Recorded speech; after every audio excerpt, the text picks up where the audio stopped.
It's July 18th, 2017.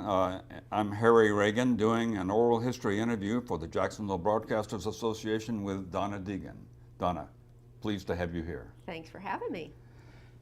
And we've got a lot to talk about. You were born in Jacksonville. Born and raised, Yeah. yes sir. So let's talk about, a lot of the people watching this will know you from, before we go back and talk about your childhood, let's talk about your television, some of the highlights of your TV career at Channel 12. Well, I was just thrilled to have the opportunity to come home to do what I love to do. You know, I love to say that I was first enamored with television when Deborah Gianolis came and spoke to my senior class at Bishop Kenny. And I like to tell that story because it makes her sound so much older than me.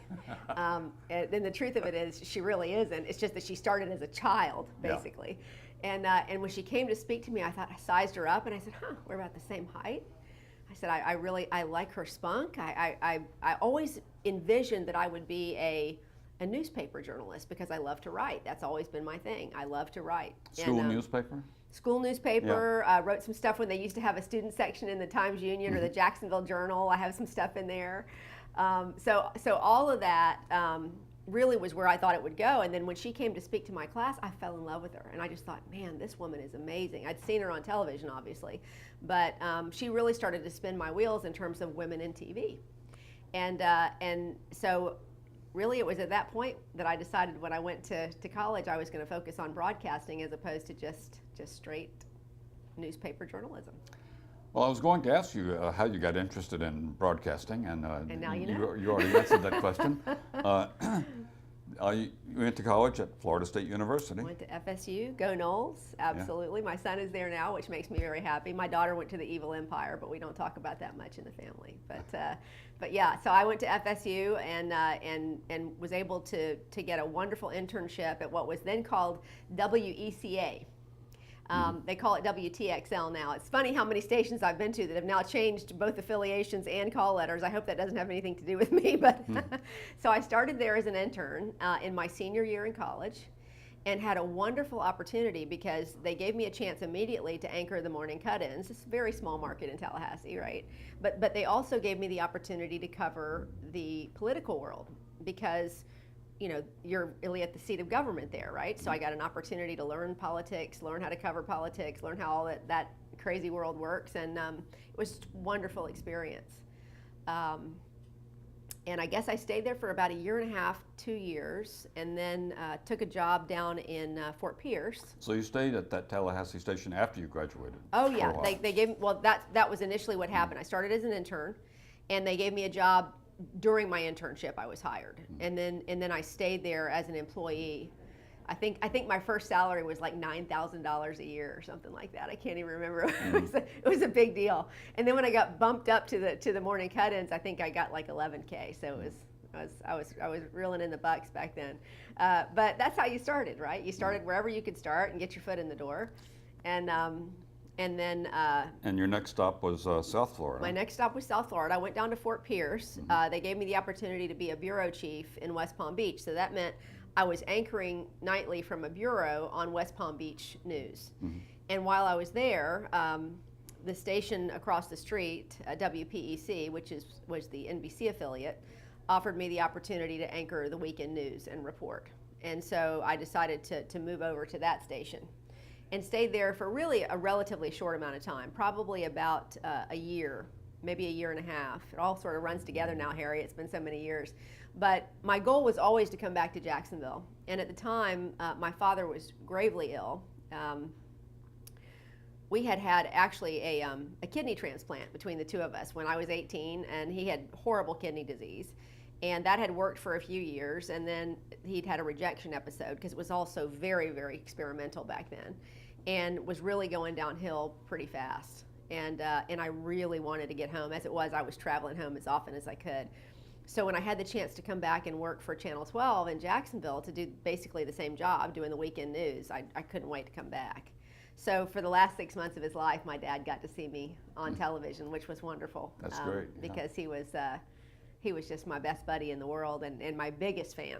And he had never really gotten to see me on TV beyond a few tapes that I was able to get him in front of. So it was fun to be able to come home and to be able to spend his last little bit of time on this earth doing what I love to do in front of him. So, and then I guess that lasted, I came back in '88 and anchored the weekend news until '92, at which time I was promoted to the evening broadcast, the 5:30 and 11 p.m. broadcast, and there I stayed for 24 years.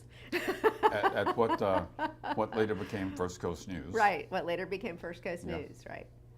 And retired from that. Absolutely, yes. Or segued into a new career, shall we say.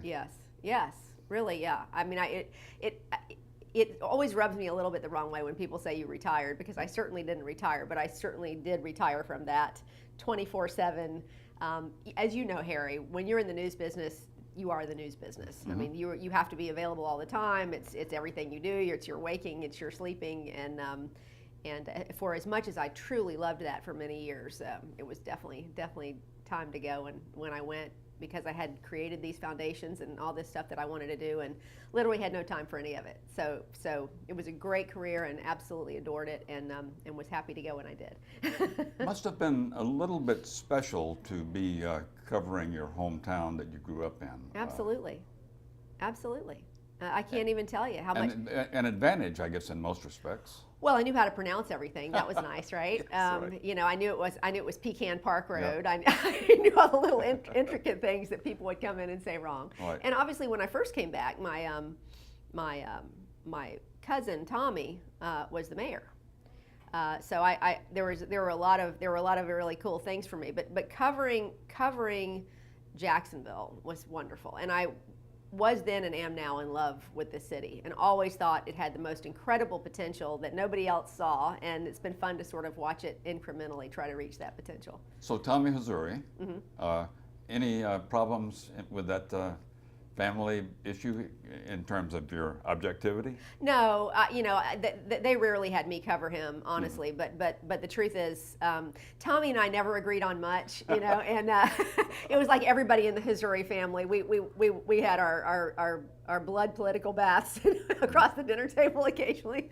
But no, I loved him, and I thought he was a wonderful guy, and still think he's a wonderful human being, and that was just an interesting, fun thing that he was the mayor when I came back. But very, very briefly, it was at the end of his tour as Jacksonville's mayor when I came back to Jacksonville. But as you say, you could pronounce the names that newcomers sometimes get tripped up on. Yes. And probably some just background in your DNA that somebody else coming to town wouldn't have had. Well, within any family, and you think of when you grow up in a city, you sort of know its bones, right? And I think I had a greater understanding than a lot of people did of the personality of the city. Let's put it that way. So I think maybe if I had a special connection with people that way, it's because people in Jacksonville knew me and I knew them. And I still feel that way. I think so many people come into the city and really misunderstand it, and it's just a great place to live with great people and diverse people for sure. But I think I always understood Jacksonville's sort of inferiority complex because I shared in that growing up, and I always felt like we were sort of the little engine that could, but we didn't quite want to believe that, and I think it gave me a unique perspective. What kinds of what stories would you think of as you in your broadcasting career that you covered that would be part of your memory in terms of Jacksonville journalism? Well, it's so many things, small and large. I think in terms of a small story, and this is funny, you're going to laugh at this, that this is one of the ones that sticks in my head. But I remember following a guy, and I still remember his name, a kid, when he was 6 years old, named Michael Hodge, who I followed on his first day to school. And then I remember covering his high school graduation when he left to go to college, and we did this whole expanse of time. And it was just one of those stories as a journalist, not only who's from Jacksonville, but who's sort of grown up with it myself, to be able to follow this kid all the way through from this period to this period, and we sort of tried to marry the two stories together. It was so fun, and it was one of those things that just stuck in my head. One of my favorite stories to do. Certainly the 37 days that I spent in Tallahassee during the 2000 presidential election was a time that I will always remember. Indeed. We were anchoring the news that night at 11 o'clock, and then it became 2 o'clock, and then it became 3 o'clock, and they had first called the race, and then they decided not to call the race, and they sent us home, and I went to bed, and 2 hours later I got a phone call, and they said, pack a bag, you're going to Tallahassee, we don't know how this is going to end, thinking I'd be there, Yeah. maybe a day or two before we got all this ironed out. 37 days later, Wow. with all these national eyeballs on us and satellite trucks from all over the country and the world, following James Baker and it was at once the most exhilarating and exasperating story that you could cover, because it just was so crazy, right? And it was a national story, and yet it was also a Florida story. Absolutely a Florida story, and the kind that we sort of hate to have associated with us, but it was fascinating from all aspects. It was really one of those stories that was tough to know what part to pull out for any given day, because there was just so much. Mm-hmm. There was the overall court decisions that were happening day by day, the different things that were happening, and then all the hanging chads and the 23,000 ballots that were lost. There's so much to that story that I think still today would be interesting to go back and deep dive into again. But that was, as a reporter, and a political reporter at that, probably a huge highlight. And that story may have changed the way broadcasters handle political stories. It was such a big story. And it was. And it went on, as you say. It was one of those things. It was like a suspense novel that you didn't know until you turned the last page exactly how it was going to turn out. And I think it changed a lot of things. I think it changed our politics a lot. Mm-hmm. I think it brought us further into political division and caused more of that us versus them mentality, where, man, you took this from me, and I'm going to take this from you, and that's sort of that whole. There was more red forth. and blue. I really think so. Yeah. I really think, but I do think it played a part in shaping our political discourse, and then, as you suggest, probably also the way that we cover things. Mm-hmm. Yeah. Well, we can talk more about broadcasting, but let's go ahead and segue, as you did in your life, into another career. How did that happen? And tell us about that. What do you mean exactly? Well, when you left broadcasting. Mm-hmm. Well, when I left, like I said, for me, there were a lot of things that came together. I think that obviously I had been diagnosed with cancer a few times by then. We had gone through that horrible, terrible, rotten recession. Mm-hmm. I had started foundations. I had 2 children who were getting ready to graduate from college. And all those things came together for me to make the decision to move on, because I felt that at the time, and I bring up all that because if you remember the scenario of the recession, the way it happened, everybody, including broadcast stations, got rid of half their staff, Mm-hmm. gave everybody a bunch of pay cuts, and said, got 5 more jobs. So I was already very busy just being the anchor of 2 shows plus reporting. But I found myself in the position that I really felt like I was also the attorney that was keeping us from being sued every night, because my eyeballs had to be on everything. I was the producer, the editor, and it all came down to more time commitment and more stress. And I just remember thinking to myself, the definition of insanity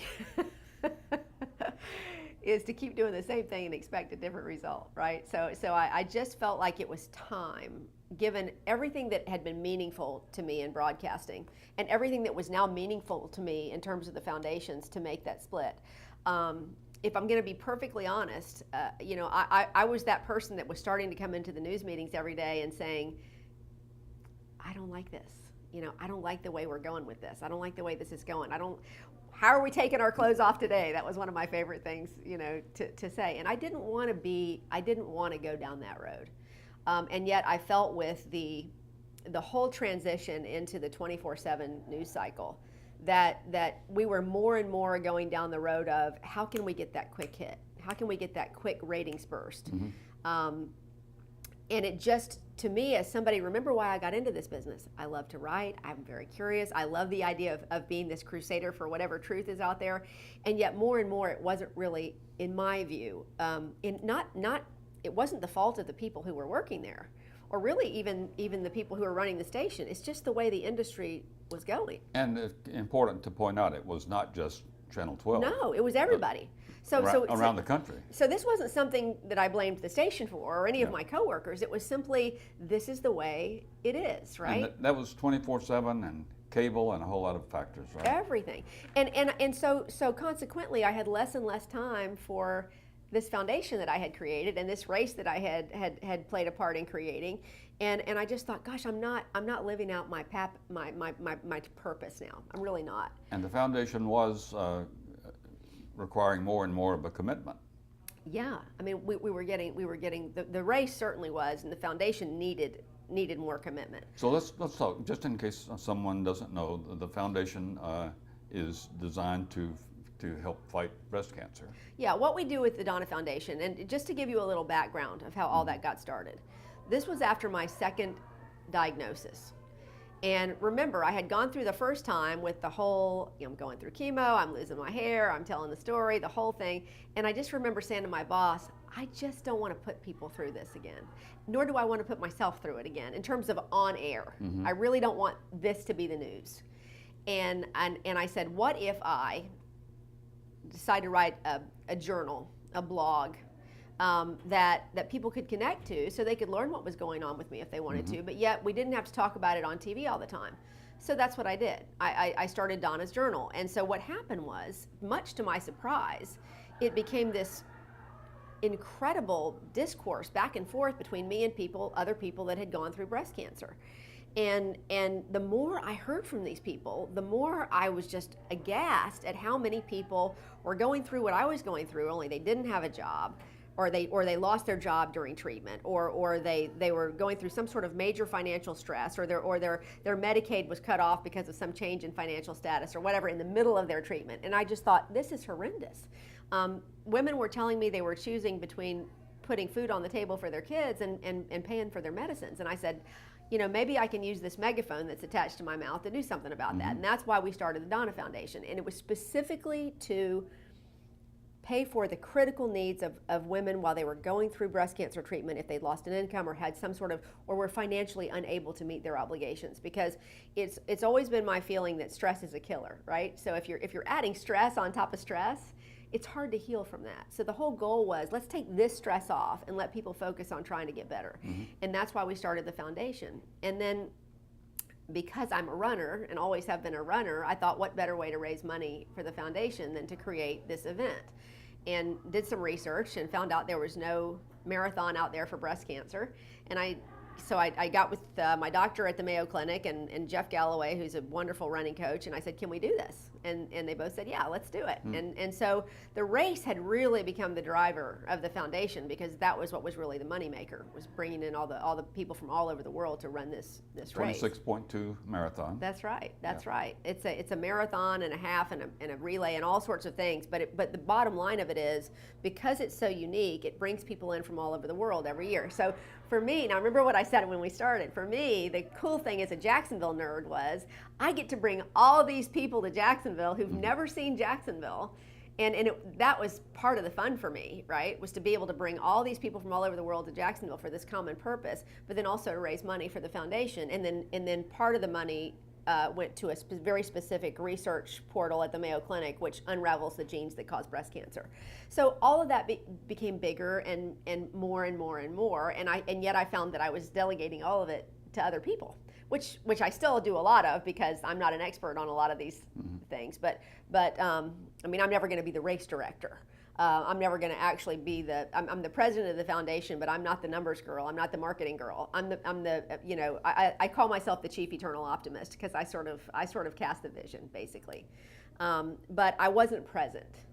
And that became more and more of a frustration for me. So I just thought, this is a good stopping point for me to say, this has been a great career. We're getting into some wonderful things with the foundation, and let me go and explore some of those things. So I do, the foundation is my passion work. I have my own company that I run outside of I don't take a salary from the foundation, but I have my own company that I run outside of the foundation, where I have a health and wellness business, and I do speaking engagements, and I do various things that make that up. But I spend most of my time with the foundations, where I say the foundations, we've now combined the two, so it's just the Donna Foundation with the race as a component. But it's great. I mean, it is the best decision that I ever made. And how long has that been going? When did I left? When did I leave? Or how long is the foundation? Yeah, the foundation was Foundation was started in 2003. Okay. And then the race was started in 2008.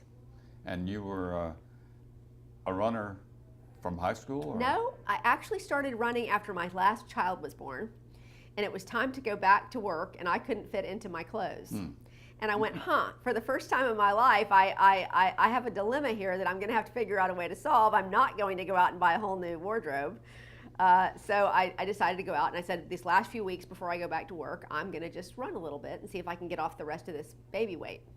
Well, I was like Forrest Gump. I started running, and I just never wanted to stop. Distance became just this enormous love for me. And so I didn't care about doing the little short races. I wanted to do the long ones. And so that's why the whole idea of doing a marathon appealed to me. I always say I'm never going to outrace anybody, but I'll outlast a lot of people. So, and frankly, the whole idea of a marathon, Harry, to me is such a great metaphor for going through something like cancer, you know, because you have at least 2 or 3 times in that process where you just literally want to quit and sit in the road and say, I can't push on any further. But if you get through that little wall and you get to the other side of it, you sort of feel invincible. And I think the same thing is true for a lot of people when they get through something like cancer treatment. They feel like, well, gosh, if I can do that, what can bug me ever again?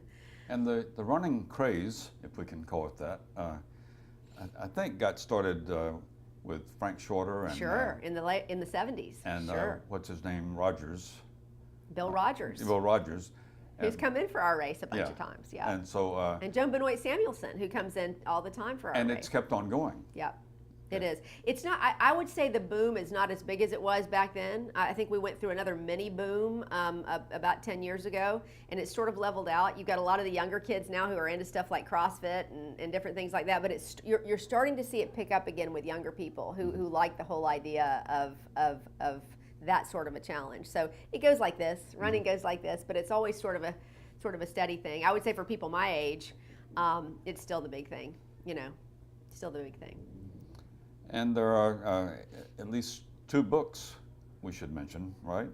Yeah, I wrote the first book. That's such a great story. And there's a woman named Lynn Harlan, who is a local book editor. She runs a writing workshop.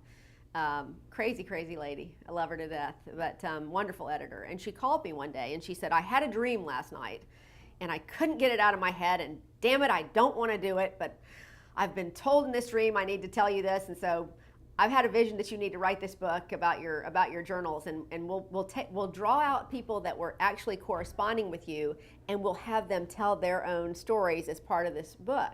So your overarching story is the book, and then we'll insert these other people's stories written by various different people, you know, into the book. And I thought, well, that's a brilliant idea. And she said, and we will give 100% of the profits of that to the foundation. So, well, I can't say no to that. So worked with her, and what was just a wonderful experience. Because, like I said, my first love has always been writing, and so she really, really taught me how to, you know, in news writing, we're taught be as spare as humanly possible, right? Be as succinct as you can be. And when you're writing a book, you know, I mean, I remember sending her in my first chapter, and she goes, well, that's a great outline, but how about a little meat on the bones? And I'm like, what are you talking about? And so she said, I want you to picture somebody who knows absolutely nothing that you're talking about, and you've got to go back in and you've got to describe it in detail to the point where they can actually feel and see and taste and all that. So it was a wonderful experience, and that was the first book. And then the second book was written in 2009, and that was basically a book that was based on just this huge catharsis that I had after my third diagnosis. I had always been, beyond all that public persona that you would see on TV, I had always been absolutely hideously afraid of the other shoe dropping. You know, I was always looking over my shoulder wondering when I was going to get sick again. And after that third diagnosis, you know, which was hideous because it was a few months before our inaugural marathon, I was going in for my 5-year all clear, ready to argue my way out of any further testing, right, with my doctor. She wasn't in town. I was so confident everything was great that I just said, it's okay, I'll schedule all my tests, we can talk later. And as it turns out, the cancer had returned and was in my left lung. And I was devastated, but I just was dumbfounded that, really, God, I'm a marathoner, you're gonna give me cancer in my left lung, what the heck? And I remember walking out of the clinic that day. I grabbed Tim's hand and walked out of the clinic, didn't say a word. We sat in the car for about 10 minutes before I could ever say anything. And the first words that came to my head to say, and I have no idea still where it came from, aside from, the beyond, was, you're gonna have to teach me how to live, because I am not gonna spend whatever time I have left on this planet in fear. And that's exactly what I was thinking. I wasn't thinking about what's next. I wasn't thinking about the chemo. I wasn't thinking about anything except for, if I have 5 minutes left on this planet, I'm not gonna be afraid. And so I started this whole journey to learn how to deprogram my brain from that. And so that whole second book was really about viewing your circumstances through a different lens, but more than just an outlook book, really explaining to people, how did I get there? It first starts with a decision that's not just, hey, gosh, I wish I wasn't so afraid. It starts with a decision, and then you actually, like anything else, you have to actually put steps between you and that fear to figure out, and those things take practice, and they take being habitual about them. And so that's really what that second book was about. It was all about how I sort of got from point A to point B, in hopes of helping other people who are going through other difficult circumstances in life. Perhaps they would have the same. So the first book was called The Good Fight, and the second book was called Through Rose-Colored Glasses: A Marathon from Fear to Love. So, and both of them are like children. I love them. I love them both in different ways, but they were great cathartic experiences that I hope helped a person or two along the way. How about a third book? Oh, I don't. If I write another book, and I'm certainly not going to count it out, but I would have to be inspired, and I would certainly hope that it wouldn't be about me. Well, I was going to ask you. So maybe the third book would be. I was going to ask you. You would have an optimistic view about the ultimate fight against cancer. So. Well, I don't even use the word fight. In fact, I'm averse to the word fight, because I think that cancer is really the only disease out there that we divide people into winners and losers. She lost her battle. He lost his battle. Nobody says somebody lost their battle with heart disease. Why is that? And so I think it puts us, almost like our politics, where we divide ourselves into teams: team winner and team loser, team Republican and team Democrat. I mean, and you're entrenched and you're fighting. And I think it's crazy, because I think when people are in a constant state of fight mode, it's really, really hard to simply assess your situation, accept it, and then go on to try to live that next day to the fullest. And I think that is the key to healing emotionally and spiritually while you're going through the physical healing. And so, and perhaps has to do with the physical healing, because we talked about stress. So our goal with the race, and I'm sad to say I don't think I've been successful with a lot of people, but some people have gotten it, is that when we started the race, we called it the National Marathon to Fight Breast Cancer. And after the first year, we changed it to the National Marathon to Finish Breast Cancer, because I wanted to take the word fight out. And I still encourage women, don't exhaust yourself with this, I've got to fight this, I've got to fight this, I've got to fight this. Look it in the face, say, okay, here's where I am, I'm going to accept where I am, and then do everything that you can to make peace in your mind, and to live every day when you get up saying, yay, I woke up today and I'm super excited that I'm alive and the sun came up, and what can I do to make this day great? Because at the end of the day, it sounds so cliche, and I wish there was a way to talk about it that didn't sound cliche, but I almost wish that everybody had to go through something that brought them down to their knees, to where their face was against the ground, to where they had to say, you know what, I'm not in control here, and that's okay. I'm going to get up and I'm going to make the best out of this one and only day that I have to live, because everybody has that, right? And that's all we know. We don't know if we're going to wake up tomorrow. We don't know what's going to happen. And if we all took that attitude of, I'm just going to do whatever I can for everybody I can all day long, what a miraculous life it would be, right? And I got to tell you, Harry, a really different life from what I call my murder and mayhem life, right? Really different life from police blotters and crime scenes. And I think it took a long time for me to turn that dial in my head. But once I did, you know, I got to tell you, I don't watch a whole lot of news anymore. I had pick out the things that I want to read or the things that I want to watch, and not a whole lot of them have to do with death and destruction. They have to do with thinking, but they don't have a lot to do with police blotters. So that gets us into the discussion of broadcast journalism then and now, I guess. There does seem to be a lot of emphasis on what I sometimes call 911 journalism. The fuzz in the was. That's what we used to call it, right? Back in the day, the fuzz in the was. Yeah, I think there is, because it's easy, right? It's quick, and it's eye-catching. That's and why. I think And it's fear-based. General managers will tell you that that's what the viewer wants. To some extent, they may be right. Oh, they are right. I mean, but here's what I think, and I'll go back to my new philosophy of life over the last 10 years. Everything that is not fear is love, and vice versa. But it's so much easier. It's why, and I'll take it back to politics again. It's why our political campaigns very often just degrade down to pure fear. How much fear can I incite about the person that's my opponent? How much fear can I, because people react to fear. It's the most visceral reaction that we have. But love is more powerful. And if we can get ourselves to that point, to where we can change that view and really focus on the more positive part, I think we do ourselves a much greater service. Unfortunately, in the news business, because everything's so bang bang, I think we do tend to focus on the fear. It's much easier to poke somebody and make them afraid, and then they're sort of addicted to finding out, well, I better watch to find out if my neighborhood is safe tonight. I better watch to find out, you know, what boogeyman is in the next closet, because these people are telling me, you know, what to watch out for. And it's so interesting today. If you read what most people's perceptions are of crime in our society, the numbers are overwhelming for the numbers of people who truly believe violent crime is worse today than it was back in the 1970s. And the truth is, if you look at the statistics, it's a fraction of what it was in the 1970s.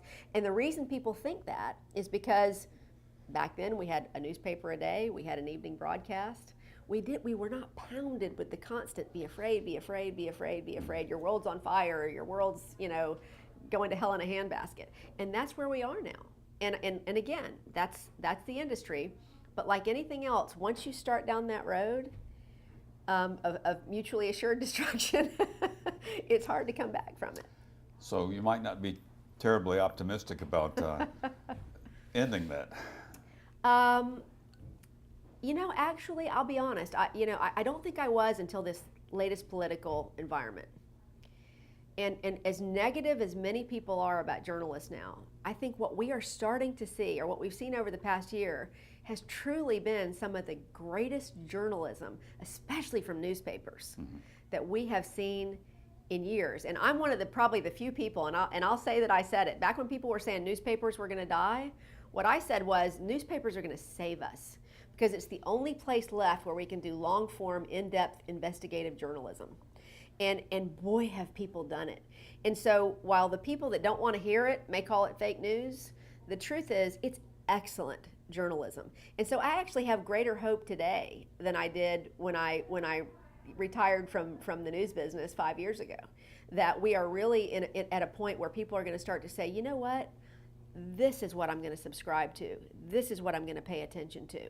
And perhaps once enough people, and you know this as well as I do, when you look at television ratings, even the stations that are doing well, if you look at all the big stations in Jacksonville now, they still have a fraction of the audience they had 30 years ago. Now, part of that is because there's a lot of people, there's a lot of different choices, but part of it is because we continue to focus on the least common denominator.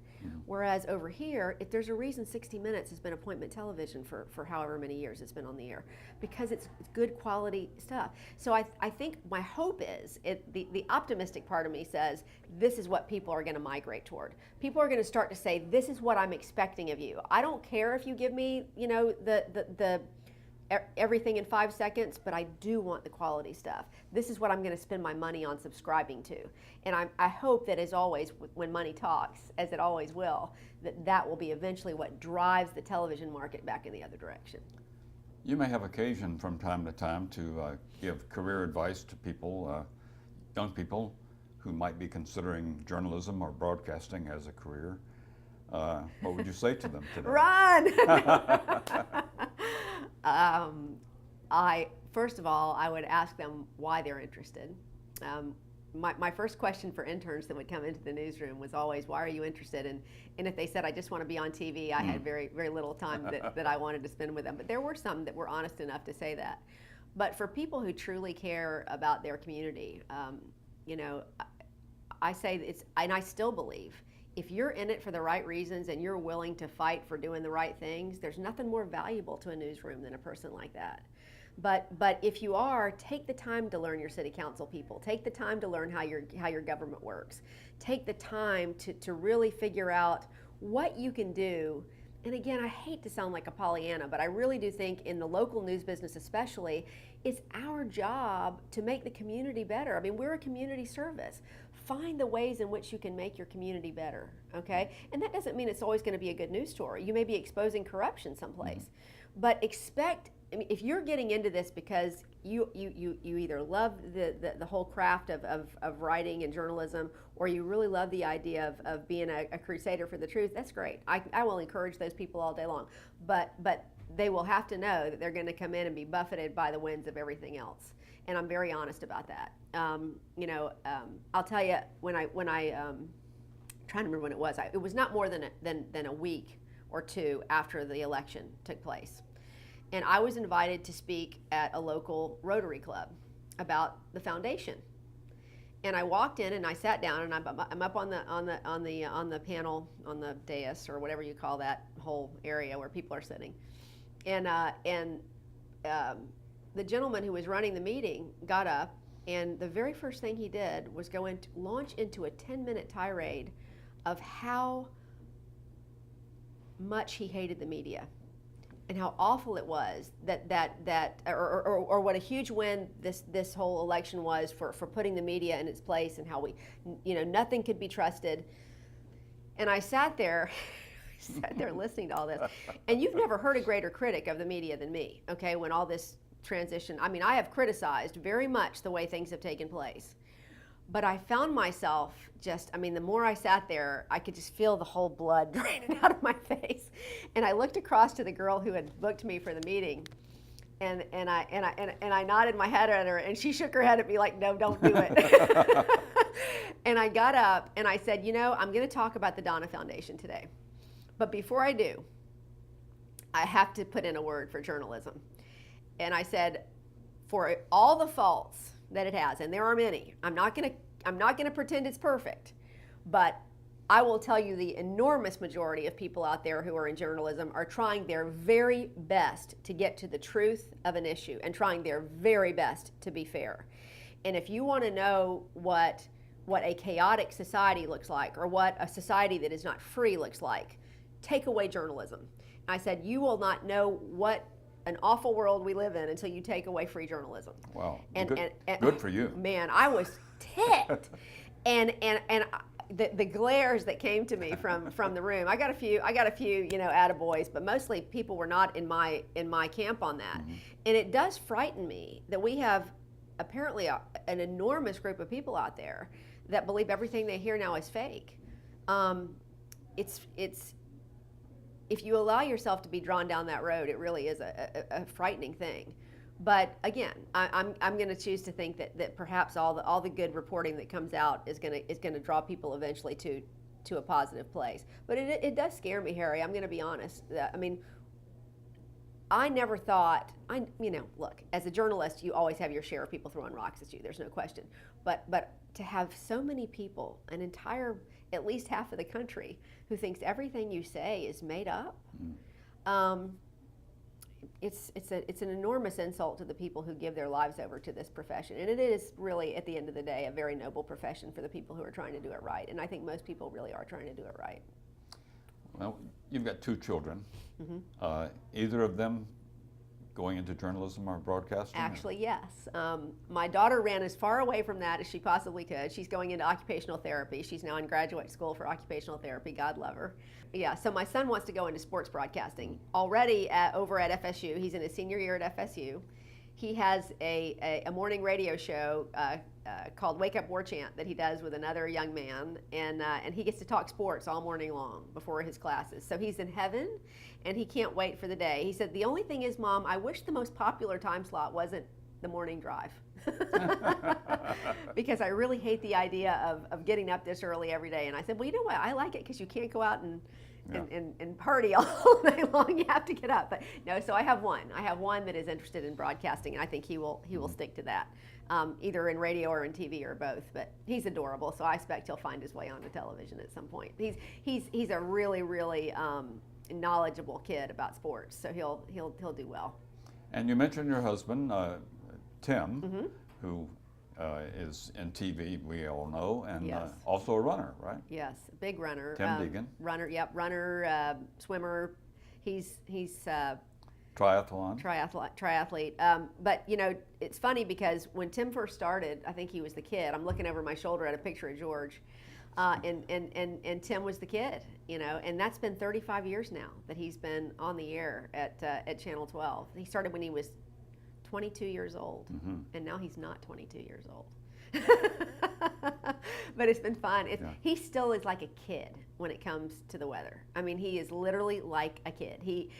I don't let him drive the car because he will stare at the clouds and run off the road. I mean, seriously, the guy is a weather freak, and still loves every bit of what he does. So I think he still is living out his dream from the time he was 6 years old. He wanted to do that. But yeah, he runs with me. Once a week we run together. He's much faster than I am. So on most days he runs by himself and I run by myself. But on Sundays we run together. And we call that our amnesty run. That's our one time a week when we air all the dirty laundry of the week, and so you can always tell when there's some topic that comes up that gets the blood boiling because we'll run a little faster. Sometimes those runs are longer than others. Yeah, or if we're out on one of those runs and I really don't have anything to say and I'm tired, I'll just ask him a weather question and then he'll go for the whole time that we're out there. It'll last forever. But no, it's a great thing that we have in common that we really love to do together. And then the only other time of the year that he runs with me is during the marathon, and he'll run that race with me as well to the finish line. The Donna Foundation continues. The marathon is going to go on forever. Oh gosh, I hope not forever. I mean, well, actually, I hope it does go on forever. I just hope that we cure breast cancer, and so then we can just run for fun every year. That would be good. Or find a new cause. Or find a new cause. I'm open to that. Yeah. But what needs to be done? More funding of research and so forth in cancer, or? I do think that, yes. I loved the idea of the whole moonshot with cancer. I think it's like any other really difficult problem. I think it requires money to do the research to get it done, and unfortunately there really is a dearth of money when it comes to cancer research. Most of the money that's in research it comes from private citizens or people that are raising money, and really it's one of those things that and I'll go ahead and say it for whatever political football it may be. I believe everybody in this country, as wealthy a country as we have, should have health care. I believe that's a fundamental right that everybody should have. And I think that, and I'll take it back to cancer research. I think the smartest minds understand that if you don't have a healthy population, all the rest of it just goes up from there, right? And I really do believe that. And that's why I think cancer research is so important. If we don't get a handle on this once and for all at some point, I just think that it continues to drag our society down in so many ways. It drags on us financially in many ways, in addition to just the health and well-being of our population, which then affects our economy, which then affects everything else. So I would love to see more money spent in research. We absolutely need that. As far as what we fund with the foundation, we fund a very tiny hole of breast cancer research that they do at Mayo Clinic, but a significant one, which is focused on unraveling the genes that cause breast cancer. And since we started this 10 years ago, they've been able to type every mutation of a breast cancer gene. They've been able to come up with new treatments we didn't have before. They found genes and hybrid genes they didn't even know existed. And they've developed a brand new vaccine for triple negative breast cancer, which is the type of breast cancer that I had, that we didn't even have a treatment for before besides chemotherapy. There are all sorts of targeted treatments now, but not for that type. And it's the deadliest type of cancer that we have, and it attacks young women. And so these things are, I'm very proud of them and vitally important, but it's a drop in the bucket of the money that we really need for research for cancer. And I would love to see, I think the money's out there, I just think we have to prioritize it in the right ways. And I would love to see more money go toward what I think overall will make the greatest impact on the health and welfare of our people. And that's where I think could be a great place to put it. So yeah, I do. Anything else about broadcasting or the foundation, or anything that you would like to add? It's been one of the greatest joys of my life to be able to connect with women. Women are amazing people. They really are. Men are too. Men are great, but I'm just going to say, when you get women together for a cause, I met with a group of women this morning. I was doing a story on, we have a big brick campaign that's going on. Jacksonville Beach gave us this whole oceanfront park to start a brick campaign for a permanent legacy for the foundation, so people can buy bricks and remember people. And so I met with this group that of various different breast cancer survivors, never knew each other. They just saw what we were doing and they said, we want to get together and we want to make a difference. But what was so cool was to see all the, we didn't know these people existed until they came and presented us with a big, huge check at last year's race. And where did you guys come from? Well, we just wanted to make our own impact. And that's what women tend to do. You know, women, as one of the ladies put it today, women, for all the criticism they can pile on other women, when crises happen, women rally. They really do rally. And it's been really inspiring to see what women do when they get together and they try to lift everybody else up. And one of the things I've learned, you know, I will say that my dad was a pretty conservative dude. He was a conservative guy, so I grew up in a very conservative household. And I'll say no more about that. But as I have done work with this foundation, and I have seen the women that we have worked with, it has completely, and it's all been just a big, huge transition. It has completely changed my view of people that need help. Let's put it that way. I have yet to see one woman, that we have helped through the foundation, and there's been more than 10,000 now. I have yet to see one that didn't come to us as an absolute last resort after she had tried to keep every single ball in the air that she could possibly keep.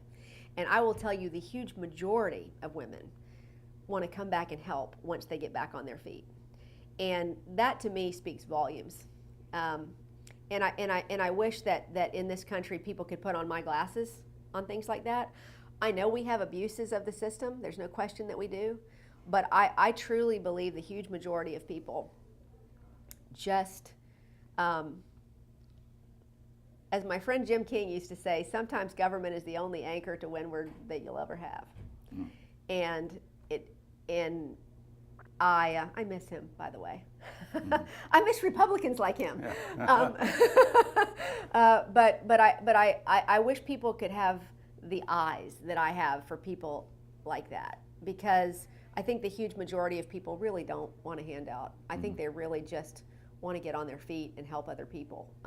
And I would love to see all of us be a bigger part of that. But the foundation has been, in that way, one of the greatest joys of my life, to be able to see the hearts of people that perhaps I didn't see so well before, when it was more about me than it was about them. And so I'm really happy about that. Donna Deegan, thank you very much. Thank you. See, Harry, you all you had to do was turn me on, and that was all. I mean, I could talk forever. You know me, I could talk forever.